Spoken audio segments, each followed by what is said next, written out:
Our group had the question, how many CTE, which stands for Career and Technical Education, classes have you taken throughout high school? And we use convenience as our data sampling technique.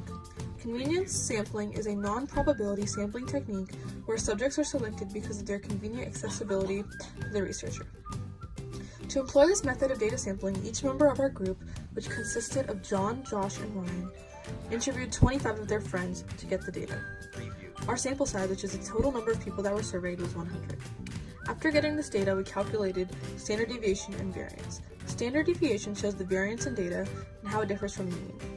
A low standard deviation would mean that most of the numbers are very close to the average, while a high standard deviation means that the numbers are more spread out. To find the standard deviation and variance, you would first list out every single value that you got once you interviewed each person.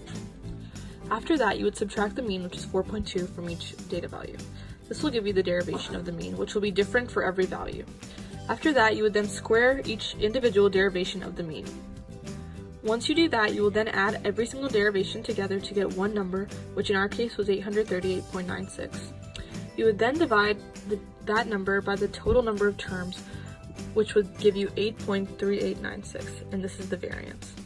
To calculate the standard deviation, you would simply take the square root of that number, in our case was 2.9. And since our standard deviation is quite low, it means that most of the numbers were very close to our average. The measures of central tendency are: mean is the average of all the data values in a set, adding all the values together and subtracting them by the number of data points, which is 4.2. The median is the middle value, or number in the list. Ours is 4. The mode is the most frequently occurring number in a dataset, which is 2, and the mid-range is 5. For the measures of spread, the range is the value given by subtracting the minimum value from the maximum value, which is 10. And our 5-number summary consists of min value, first quartile, median or second quartile, third quartile, and the max value. The minimum is 0, which is the lowest value in a dataset.